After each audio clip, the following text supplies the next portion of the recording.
Hemos venido estudiando sobre los tres reinos, la totalidad de los reinos que existen en la Biblia. El reino de las tinieblas, el reino de la gracia, y ahora con la ayuda de Dios tocaremos el reino de la gloria. Hemos hablado hasta aquí de lo que implica estar bajo las potestades de las tinieblas, de lo que es el reino cruel, duro de las tinieblas. Hemos hablado de cómo ser libres del pecado, de cómo ser libertados de las tinieblas por el poder de la gracia de Dios. Hemos hablado de cómo la gracia de Dios puede tomar a un hombre, perdonarlo, cambiar su posición delante del universo, de ser un rebelde a ser considerado un hijo de Dios.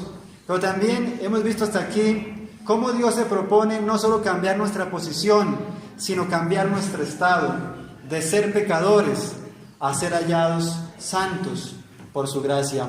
Y ahora en esta oportunidad nos vamos a ocupar del reino de la gloria. El reino de las tinieblas es donde hemos sido degradados. El reino de la gracia es donde somos reconciliados y transformados a la imagen de Dios.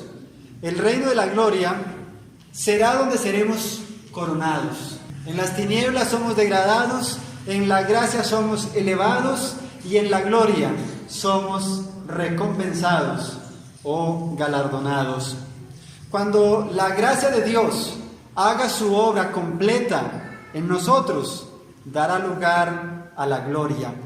La gracia de Dios transformó a Elías, el tisbita, el profeta de las montañas de Galaad, un hombre sencillo que vivía en las montañas, pero que amaba y temía a Dios con corazón íntegro.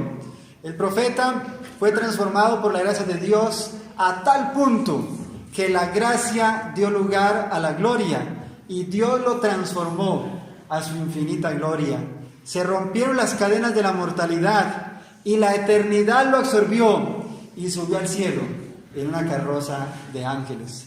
Para todos aquellos que hoy están aquí reunidos, en quienes la obra de la gracia de Dios se haga completa, tarde que temprano, la gloria absorberá la gracia. Las cadenas de la mortalidad se romperán y como Elías participaremos de la gloria sublime con Cristo Jesús. El reino de la gloria es el reino de Jesucristo, es el reino de la victoria, es el reino de la libertad final, es el reino de la perfecta dicha, es el reino de la completa armonía.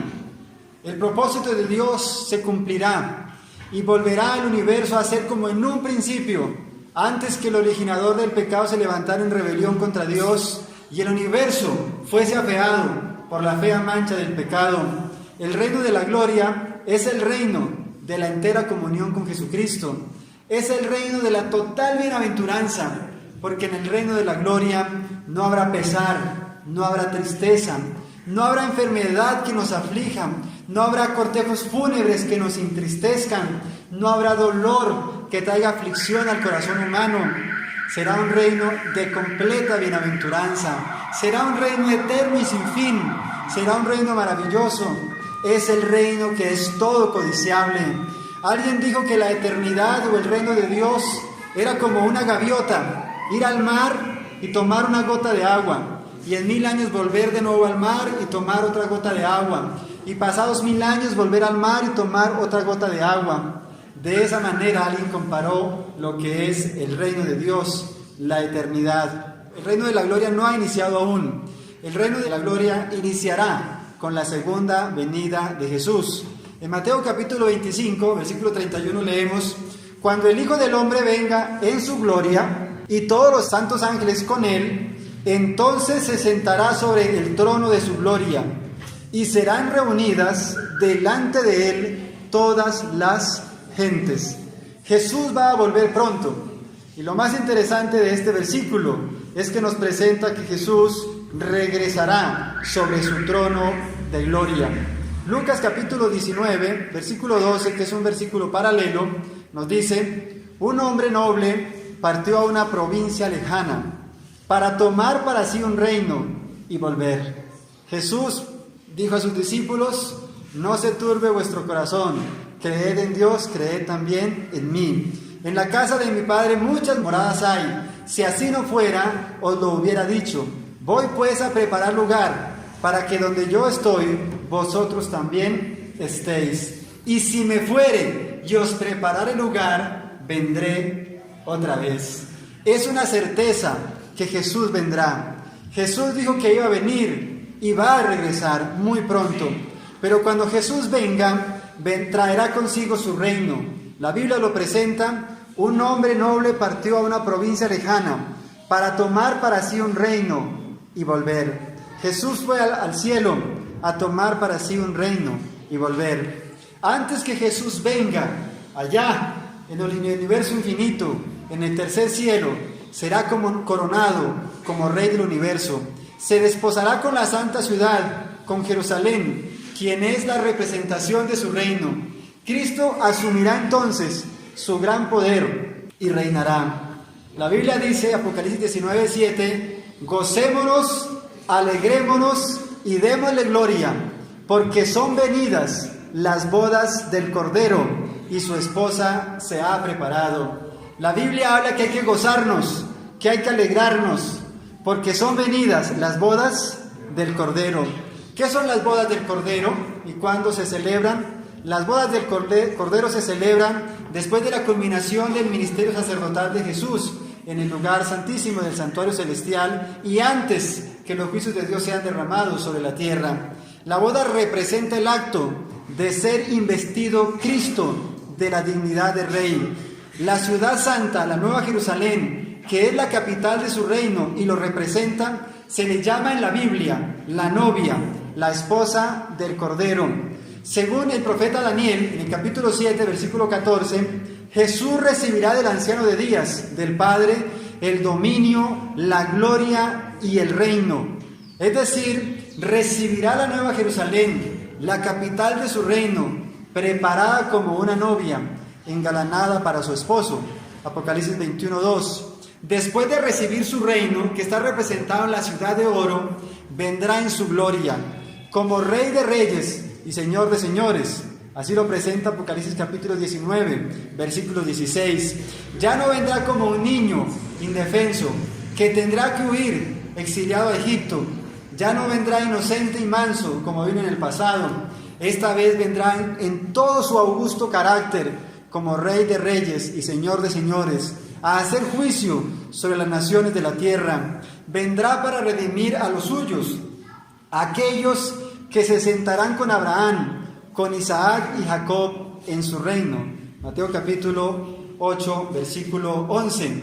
El reino de la gloria, por tanto, se establecerá solo con la segunda venida de Jesús.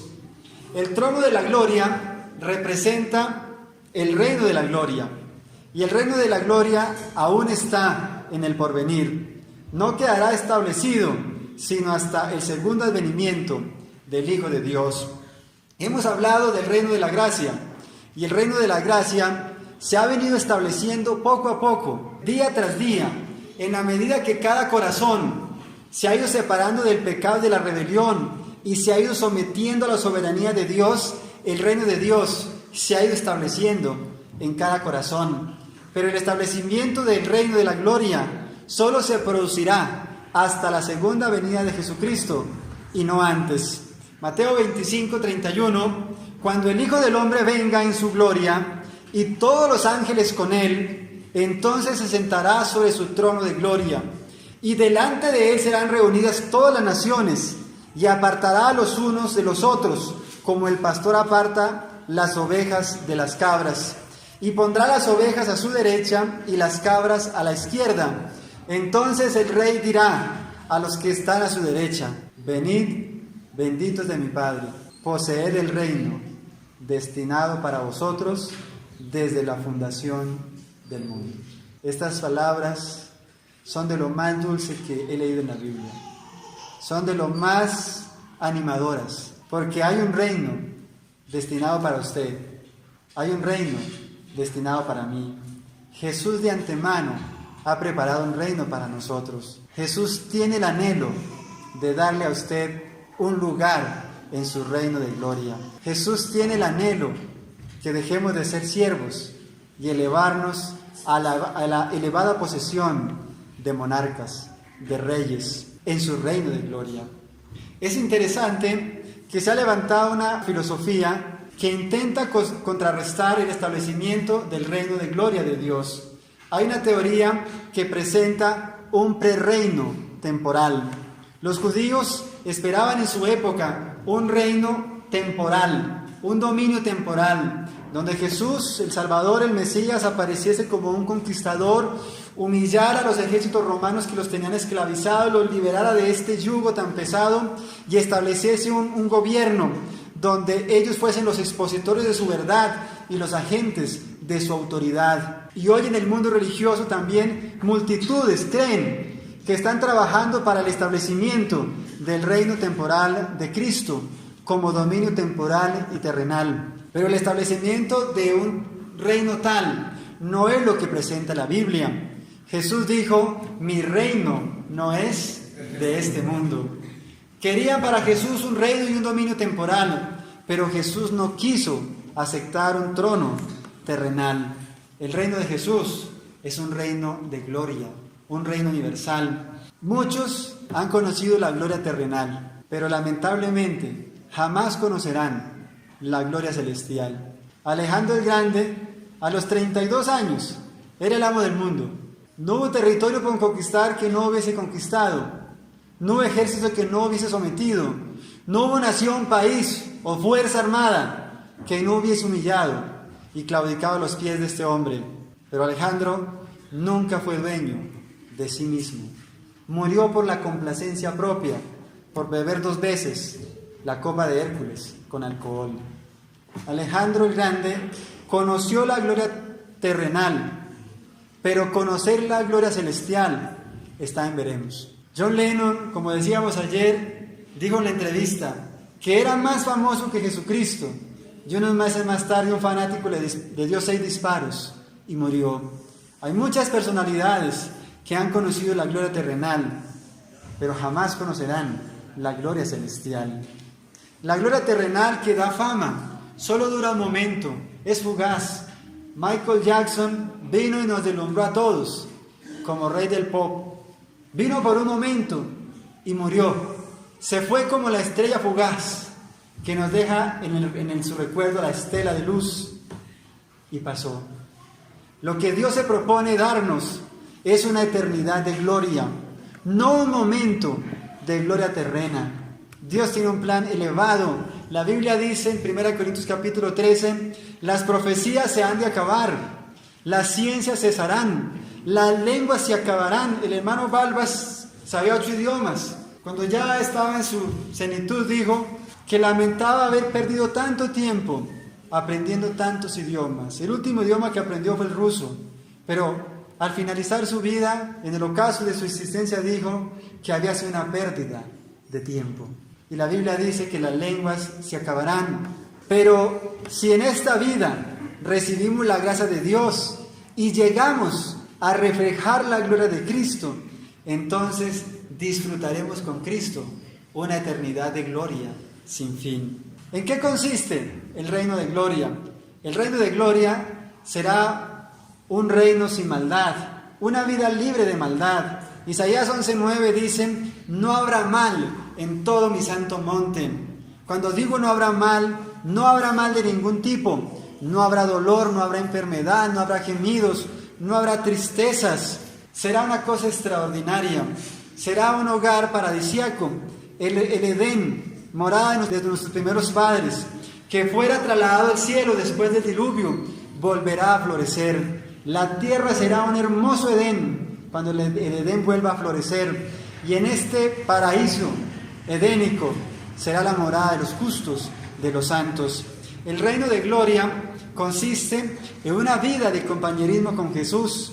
Al fin podremos conocer a Jesús cara a cara. Hasta ahora sabemos de Jesús por los relatos del Evangelio, por la palabra de Dios, por lo que otros que han sido antes que nosotros nos han hablado y nos han inspirado a creer en Jesucristo, el hombre que cambió la historia, el hombre que ha hecho la diferencia en nuestras vidas, el hombre que le dio esperanza al mundo y a la humanidad, el hombre que siendo inocente murió por el pecado de la humanidad. Pero entonces en la eternidad, en el reino de gloria, tendremos la dicha de face to face, de cara a cara, conocer al que nos amó desde el principio, al que murió por nosotros, al que se sacrificó hasta lo indecible, al que prefirió morir por nosotros antes que ser separado de nosotros.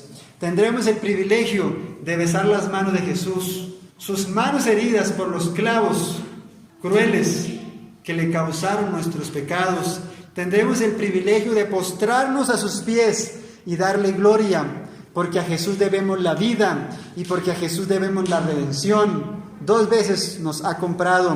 Tendremos el privilegio de abrazar a Jesús y sentir su amor, de sentarnos a oír de su amor, de su sacrificio infinito, de su amor redentor, de su poder maravilloso.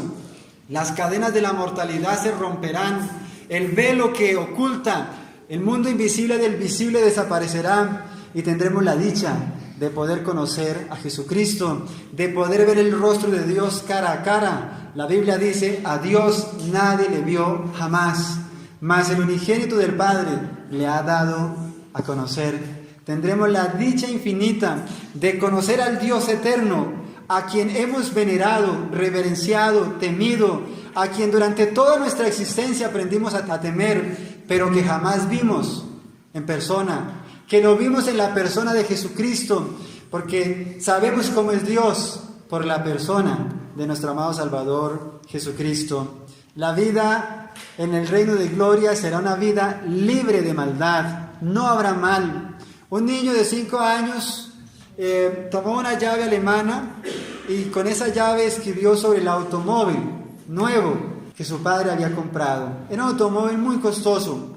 Su padre, al ver que el niño estaba rayando el carro, fue apresuradamente y sin mediar qué es lo que estaba pasando, le quitó la llave al niño y le golpeó las manos. El niño tuvo que ser hospitalizado. Cuando el padre fue a verlo, el niño había perdido las manos. Cuando el niño volvió a ver a su padre, le dijo: papi, ¿cuándo volverán a salir mis manos? El niño había escrito sobre el auto: papi, te amo.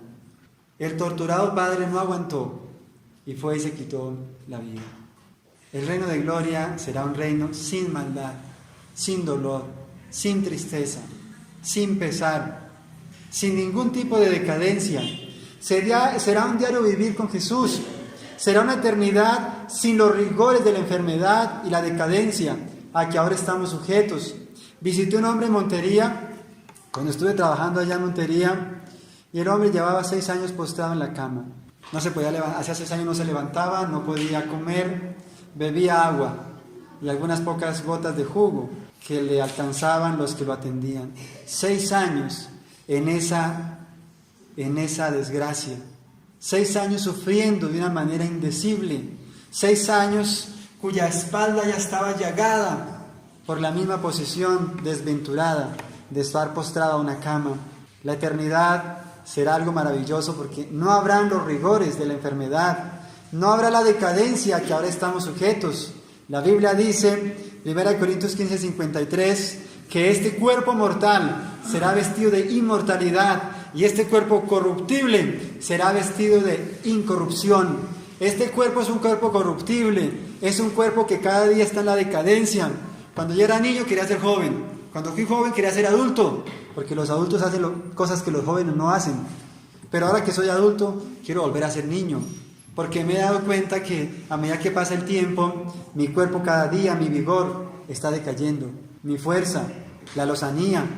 Pero la Biblia dice que en la eternidad Dios nos dará un cuerpo incorruptible, un cuerpo que nunca se envejecerá, un cuerpo que nunca se marchitará, un cuerpo que será inmarcesible, un cuerpo que conservará la belleza, el vigor y la lozanía de la juventud, un cuerpo inmortal, un cuerpo que no morirá. Cuando seamos salvados por la gracia de Dios, seremos reintegrados en nuestro derecho al árbol de la vida. Y a medida que comamos del árbol de la vida, la eternidad se perpetuará en nuestra existencia. La eternidad será una vida de perfecta comunión con Jesús. No habrá interferencias en nuestra comunión diaria con Jesucristo. No habrá afán por salir temprano al trabajo. No habrá estrés de llegar tarde a la casa, hacer los preparativos para el siguiente día, volver a madrugar. No habrá cansancio que nos prive de la comunión con Jesús. Hay quienes trabajan como el mulo y llegan a la casa, intentan leer la Biblia y apenas intentan leer la Biblia, ya están dormidos. En la eternidad no habrá eso. No habrá este tipo de cosas que nos priven de tener una comunión personal, estrecha, con el amado Salvador Jesús. El reino de gloria es el reino de Cristo.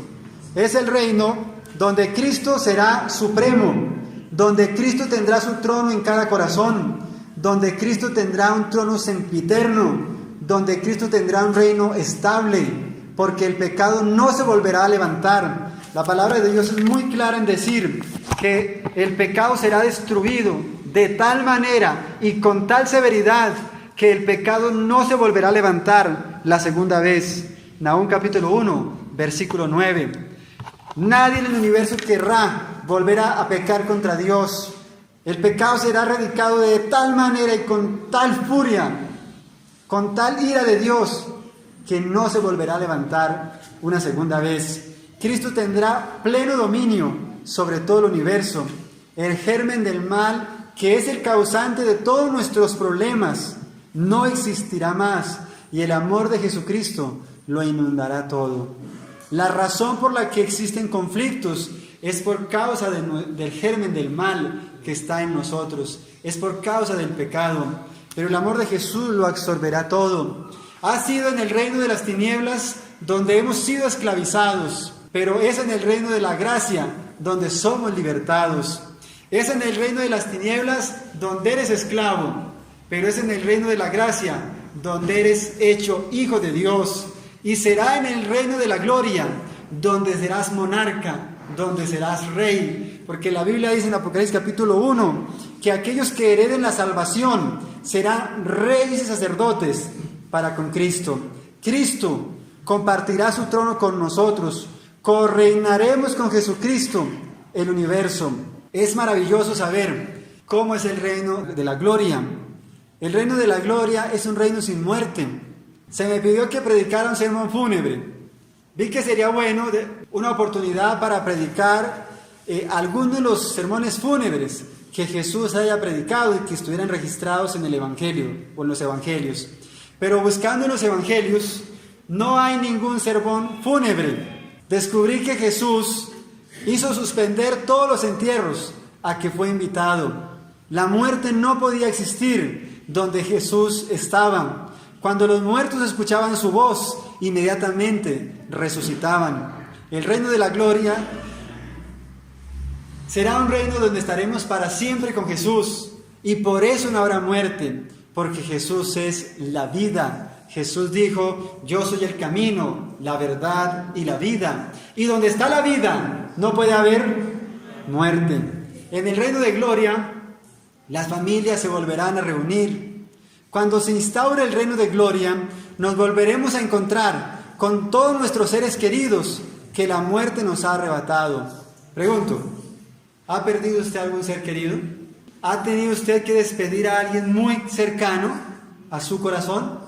¿La saeta de la muerte le ha arrebatado a alguno de los que usted ha amado?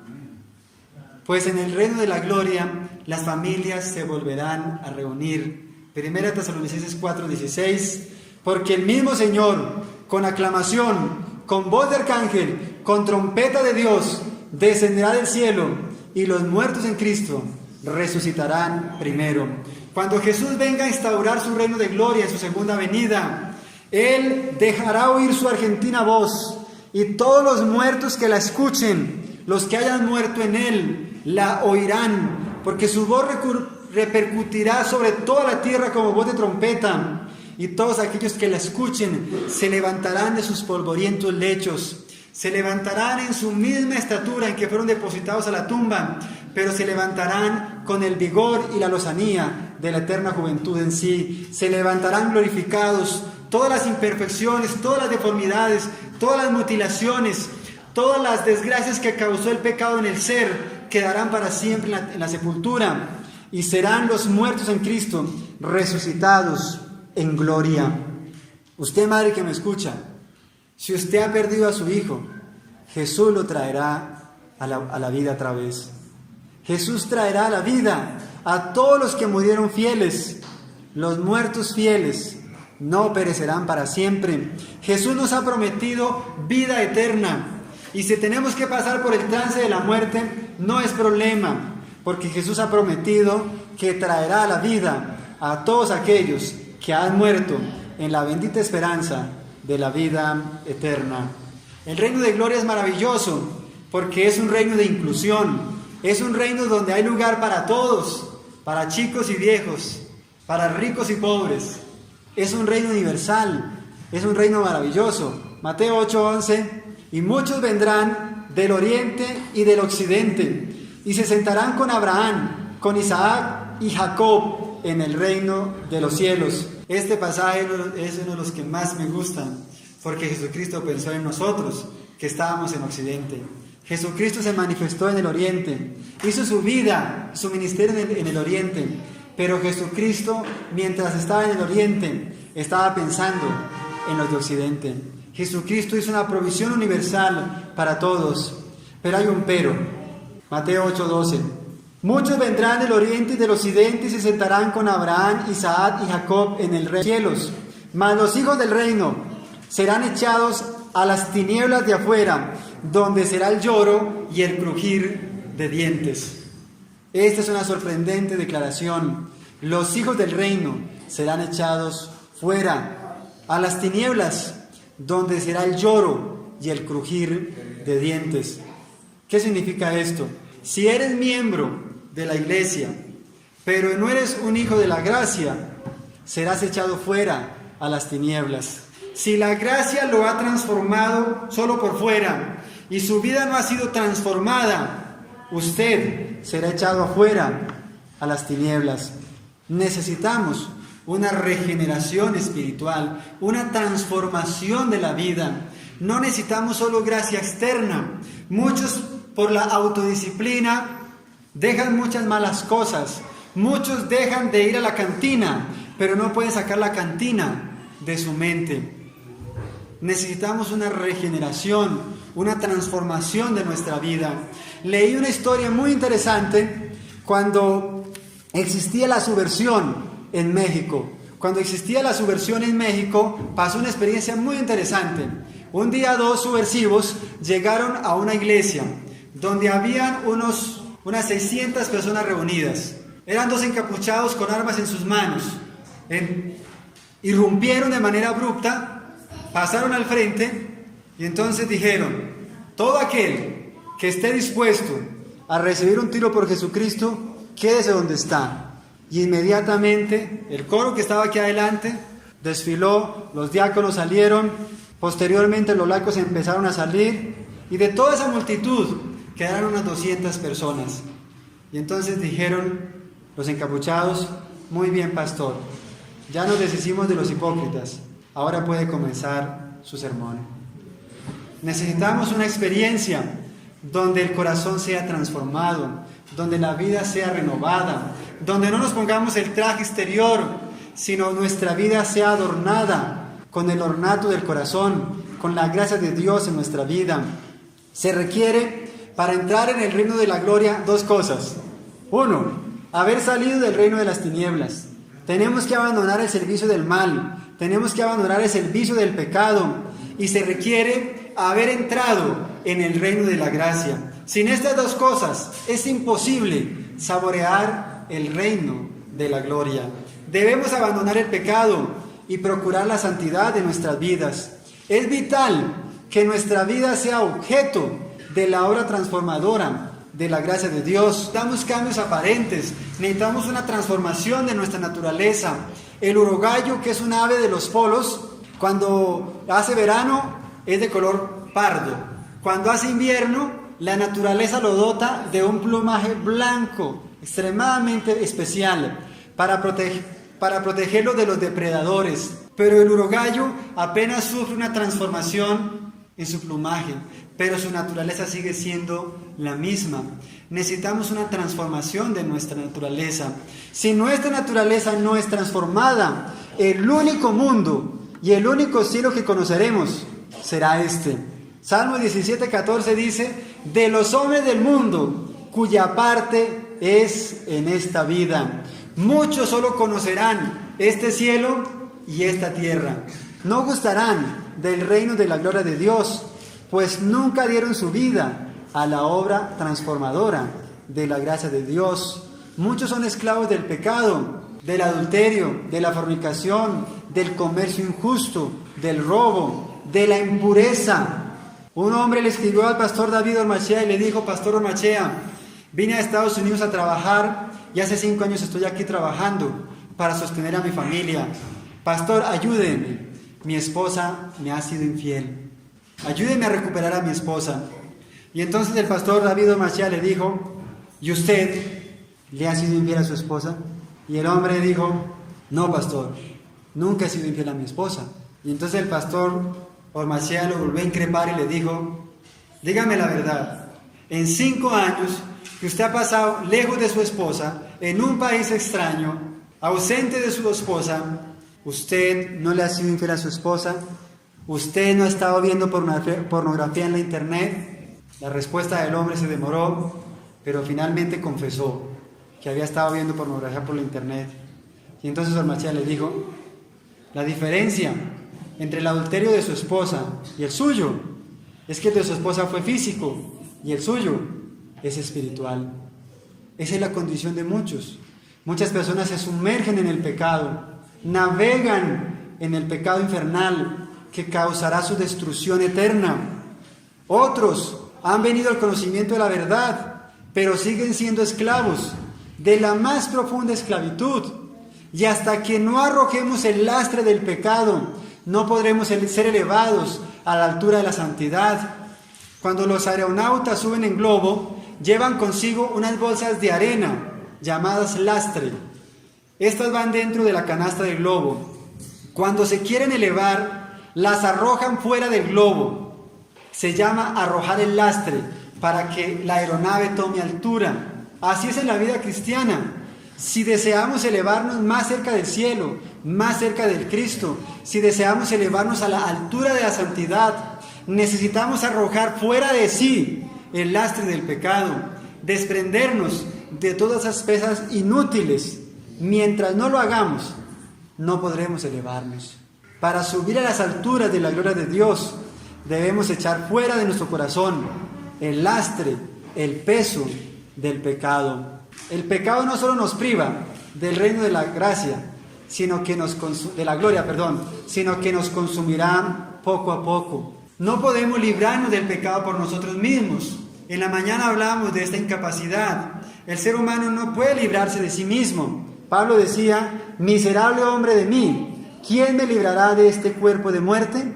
Y se refería Pablo a la antigua costumbre que tenían los romanos, que consistía en que cuando un hombre cometía un asesinato, los romanos tomaban al difunto y lo amarraban a la espalda con cadenas del homicida. Y ahora le obligaban al homicida a cargar su muerto, hasta que era consumido en vida por los gusanos, en medio de la putrefacción y de la hediondez más terrible. A este cuerpo de muerte se compara su pecado, mi pecado. Y es preciso que el lastre del pecado, que las cadenas sean rotas, que seamos desatados de la esclavitud del pecado, para que el pecado no nos consuma, para que el pecado no nos prive del reino de la gloria. Pero ¿cómo ser transformados si en el ser humano solo hay incapacidad? Las parábolas de Jesús, que no definen doctrina, sí ilustran bien verdades. Mateo 13:33, la parábola de la levadura. Otra parábola les dijo: el reino de los cielos es semejante a la levadura que tomó una mujer y escondió en 3 medidas de harina hasta que todo fue leudado. 3 medidas de harina. Pablo dice: y todo vuestro ser, espíritu, alma y cuerpo. Está aquí representando el ser humano. ¿Y cómo es que la masa es transformada? La masa es transformada por el agente externo de la levadura. La levadura es algo que es completamente externo a la masa. La levadura debe ser colocada dentro de la harina antes que el cambio deseado pueda producirse en la misma. El hombre también no puede transformarse a sí mismo. Es la gracia de Dios la que debe ser recibida por el pecador antes que pueda ser hecho apto para el reino de gloria. La transformación no depende de su autodisciplina, la transformación no depende de sus avances espirituales, la transformación depende de lo que la gracia de Dios puede hacer en su vida. Necesitamos limpieza de corazón, necesitamos una experiencia del corazón. El reino de Dios principia en el corazón. El reino de Dios principia con la implantación de la naturaleza de Cristo en la humanidad por medio de la obra del Espíritu Santo. Esa es precisamente la experiencia que necesitamos. Estábamos en una reunión y alguien preguntaba: deseo tener el carácter de Jesucristo, ¿qué debo hacer? ¿Desean ustedes ser como Jesucristo? Amén. La condición para entrar en el reino de gloria es tener el carácter de Jesucristo. Amén. Y alguien preguntaba: deseo tener el carácter de Jesucristo, ¿qué puedo hacer? La expulsión del mal es obra del alma misma. Por cierto, no tenemos poder para librarnos a nosotros mismos del dominio de Satanás. Pero cuando deseamos ser libertados del pecado y en nuestra gran necesidad clamamos por un poder exterior y superior a nosotros, las facultades del alma quedan dotadas por la fuerza divina del Espíritu Santo y obedecen a los dictados de la voluntad en cumplimiento de la voluntad de Cristo. Esa persona tiene la respuesta. Para tener el carácter de Jesús necesitamos desearlo.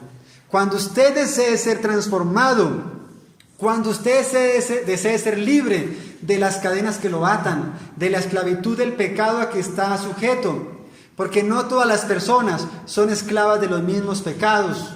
Unos son esclavos de uno y otros son esclavos de otro tipo de pecado. Pero cuando deseamos ser libertados del pecado y en nuestra gran necesidad clamamos, entonces se nos da un poder sobrenatural, que es el poder del Espíritu Santo, para que nuestra vida pueda ser transformada. Si mantenéis firme hasta el fin el principio de vuestra confianza, vuestros caminos serán afirmados en Dios. Y lo que la gracia empezó, lo coronará la gloria en el reino de Dios. ¿Cuántos años lleva usted en la iglesia? ¿Cuántos años lleva usted en Jesucristo? Porque es otra cosa. ¿Cuántos años hace usted que está militando en la senda que conduce a la vida? Persevere, porque lo que la gracia comenzó, lo va a coronar la gloria en el reino de nuestro Dios. ¿Qué significa gloria? Gloria viene de una palabra hebrea, kabot, que significa peso y por lo tanto el valor de algo. La gloria es el valor de Dios, es la presencia de Dios en la plenitud de sus atributos, en algún lugar o en todas partes. La gloria de Dios es su carácter y es preciso que en el reino de la gracia seamos investidos de la gloria de Dios. Pablo lo presentó de esta manera: por tanto nosotros todos, mirando a cara descubierta como en un espejo la gloria del Señor, oído, somos transformados de gloria en gloria, en la misma imagen como por el Espíritu del Señor. ¿Qué es preciso? Que seamos transformados de gloria en gloria. Hay personas que nunca envejecen, sino que con los años su belleza se les pasa del rostro al corazón. Hay personas que son maravillosas. Hay gente que son como la aurora de la mañana. Nos inspiran a seguir adelante por su forma de ser. Conocí a un hombre en Miranda, Cauca, que cambió mi vida. Se llamó Diomedes Mina. Este hombre, un hombre alto, de color negro, extraordinario. Era un hombre gentil, un caballero, era un hombre bondadoso, era un hombre misionero, era un hombre fervoroso, era un hombre de oración, era un hombre que tenía conflictos y sabía cómo arreglarlos.